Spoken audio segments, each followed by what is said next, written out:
Okay, so I want you to conjure up an image. When I say the word missionary, what's the first thing that pops into your head? I think for most people, the default is still that Indiana Jones archetype. Yeah. You know, hacking through the jungle with a machete. Right. Rugged, adventurous, maybe a little dusty. Exactly. Or you get the other extreme, right? The spiritual titan. Yeah. This person who's so in tune with God, they practically float. Mm-hmm. Yeah, the super Christian who's sort of transcended all human need. But we've got this whole stack of documents in front of us. Field reports, academic studies, even historical journals. And they paint a really different picture. It's not adventurous. It's quiet. And it's often defined by what one source called a profound, indescribable void. We are talking about loneliness. And just to be clear, this isn't, I miss my mom homesickness. We're looking at a structural and psychological crisis that is, well, it's arguably the number one reason people leave the field. So that's our mission for this deep dive. We're going to pull apart that super spiritual myth and look at the very real human cost of this work. We're calling it the loneliness epidemic. It's a heavy topic, for sure, but if you really want to understand what's happening in global missions, you have to look this thing in the eye. Let's start with the anatomy of it. Mm-hmm. The sources describe this phenomenon they call square one. I found this idea it's fascinating and terrifying. It is terrifying. Square one is this idea that when a missionary steps off that plane, they haven't just, changed zip codes. They've been stripped of their entire identity. Because when you think about it, so much of our identity is tied to, external things.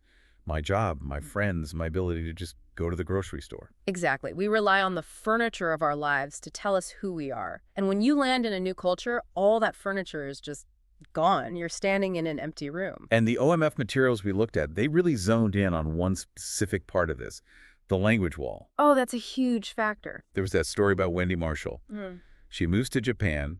She's young, competent, educated, ready to go. Mm. And she lands and realizes she can't even say konnichiwa. She can't order food, can't read a sign. And you have to think about the psychological toll of that. It's not just inconvenient. It's infantilizing. You go from being a capable adult to being a toddler again. You can't express your humor, your intelligence, your personality. You're just trapped inside your own head. Precisely. You're in a glass box. You're there, but you're separate. The Center for Great Commission Studies calls it the outsider dynamic. You can wear the local clothes, you can eat the food, but you don't get the in-jokes. You aren't of the place. But surely they find other expats, right? Other foreigners. They do, but that creates a whole different kind of pain. The sources call it the revolving door. Yeah, this was the part that just exhausted me reading about it. It is exhausting. Expat communities are, by their very nature, transient. People are always leaving, visas run out, there's a health crisis, kids need to go to college. So you finally make a real friend, you invest all that emotional energy, and then boom, 6 months later, they're gone. And the result of that is something the research calls emotional fatigue. You stop trying. It's a defense mechanism. It has to be. You think, I can't afford to grieve another goodbye. So you end up with 100 acquaintances, but 0 close friends. You guard your heart to survive, which ironically just locks you deeper into the loneliness. Okay, so let's just stack this up. You're isolated from the local culture.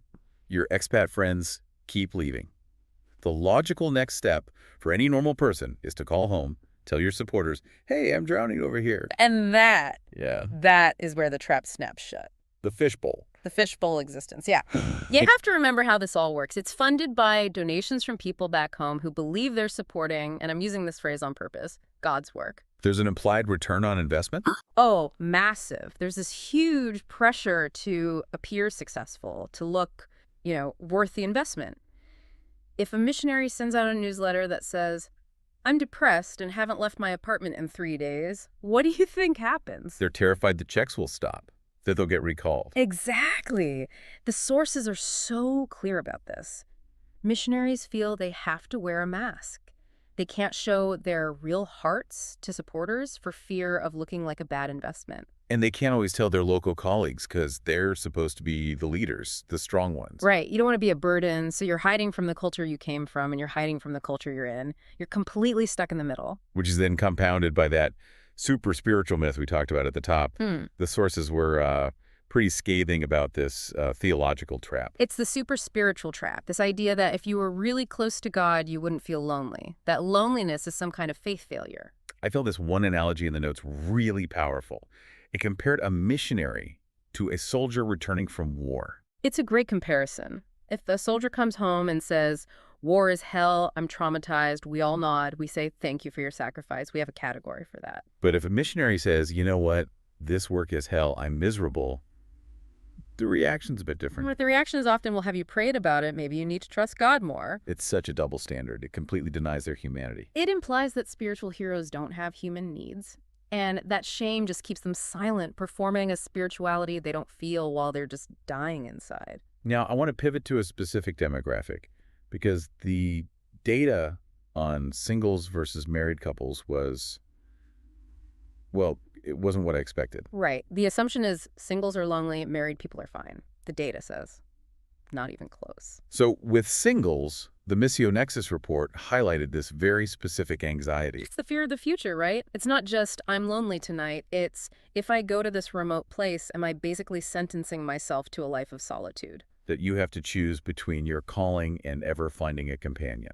Exactly. You're taking yourself out of the dating pool, and that's a huge cost. You're on Instagram watching your friends back home get married, have kids, and you're alone. The sources talk about the grief of forfeited dreams. But then for married couples, this phrase, isolation à deux, loneliness for two, how does that work? Well, in theory, your spouse is your buffer, but the sources are clear.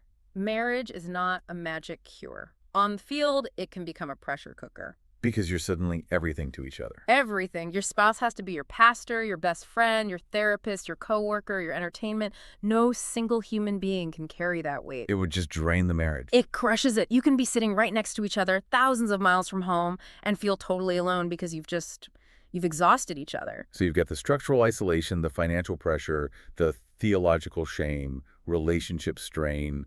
What's the actual fallout? The numbers from that Missio Nexus report were just shocking. They're alarming. They looked at one period, 11 different agencies. In that time, they sent out 1,014 new missionaries. Over 1,000. That's a lot of training, a lot of fundraising. And in that same period, 974 came home. Wow. They're barely breaking even. It's a meat grinder. And this gets to the core tension in the documents, what they call strategic planning versus sustainability. Explain that. I mean, you have to be strategic. Of course. But the agencies can get obsessed with the map. They find an unreached area and say, we have to put someone there. Which is the goal, right? Logically, yes. But in practice, you take a young couple or a single person, you drop them alone into what one source called a proverbial jungle with a Bible and a roll of duct tape. Good luck. God's with you. Right. But it's a recipe for burnout. The sources argue this is just bad strategy. You place someone in total isolation, they burn out, they quit, and now there's nobody there. So by prioritizing the map over the person, you end up losing the map anyway. Exactly. It's not sustainable. Yeah. And it's not just about quitting. The research connects this profound loneliness to physical symptoms, sleep deprivation, chronic fatigue, a lowered immune system. Your body keeps the score. It's so easy to think of this as a modern problem, like, oh, people are just softer now. But the historical stuff in these documents, this isn't new at all. Not at all, and that's so important. The titans of the faith, they were wrecked by this. David Brainerd, back in the 18th century. The famous missionary to the Native Americans? Yes. Yeah. His journals aren't full of victory. They're full of just longing for death to escape his melancholy. Literally hoping to die. More Hudson Taylor, the founder of the China Inland Mission, probably the most famous missionary of his time. He wrote about facing awful temptation to end his own life. Wow. From the pressure. From the isolation, the internal conflict. This is a giant of the faith, and he was battling suicidal thoughts. And Lottie Moon, I mean, she's an absolute icon. What did she say? She wrote, and this is a direct quote, "I pray that no missionary will ever be as lonely as I have been." That just stops you in your tracks. It proves that loneliness isn't a sign of weak faith. It's a sign of being human. If Hudson Taylor and Lottie Moon felt it, then it's okay for you to feel it too. Which brings us to this idea of the check engine light. I thought this was such a helpful way to reframe it. It really shifts the paradigm. We see a negative emotion like loneliness as a sin to get rid of. The sources suggest we see it as data, like that light on your car's dashboard. Right. When the light comes on, you don't take a hammer to it. You look under the hood. Exactly. Loneliness is a signal. It's telling you that you were made for connection with God, sure, but also with other people. If you ignore that check engine light, eventually the car breaks down. And right now, the car is breaking down for a lot of people. So Yeah. if the car is breaking down at this crazy rate, how do we fix it? The sources kept using this term, member care. Member care. It sounds like a Costco benefit, doesn't it? It really does. Yeah. Member services this way. But it's the industry term for the entire infrastructure of support. And it's a huge shift from the old suck it up and suffer mentality to something more proactive. So what does that look like on the ground? A great example is the Tumaini Counseling Center in Nairobi. Too many. Yeah. It was set up specifically because so many workers were crashing and burning. Before, if you had a mental health crisis, you just had to go home. Game over. And probably in shame. Tumaini changed that. Now people can get professional counseling and debriefing right there on the continent. They get healthy and they can stay in the work. It treats them like people, not just, disposable tools. And on a preventative level, all the sources were just screaming one word, teams. Mm-hmm. Back to that strategy versus sustainability point. Right. The consensus is stop sending people out alone, period. And right alongside that is the idea of safe friendships. Define safe. I mean, are all friends safe? Not in this context.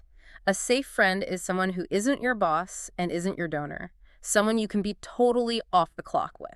Someone you can say, I'm really struggling with doubt today, without them freaking out or cutting your funding. Exactly. You need a space where you don't have to perform. And finally, debriefing. Just like the military uses, helping people actually process the hard things they see and experience instead of just burying it. It all just seems like common sense. But I guess when you put the spiritual label on something, you can forget basic human psychology. We spiritualize the humanity right out of people. Member care is about putting it back in.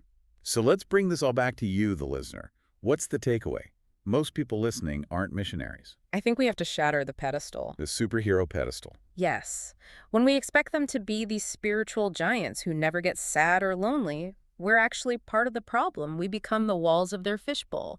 We make it unsafe for them to be real. We have to see that loneliness is a structural threat, not just a personal failing. It affected Hudson Taylor, and it affects the 25-year-old in Tokyo today. So the application here is empathy. Radical empathy, yeah. When you think of a missionary, don't just see the work, see the human being. And then be a safe enough person for them to tell you the truth. And I want to leave you with one last thought that's been sticking with me from these reports. We talked about how missionaries hide their struggles because they don't want to disappoint us. Right. So here's the question. If we demand that our spiritual heroes be superhuman, that they be void of these lonely feelings, are we the ones actually driving them to burnout? Maybe the greatest support we can offer isn't just a check, but permission for them to just be human. That's the real challenge. Thanks for diving deep with us. We'll see you next time.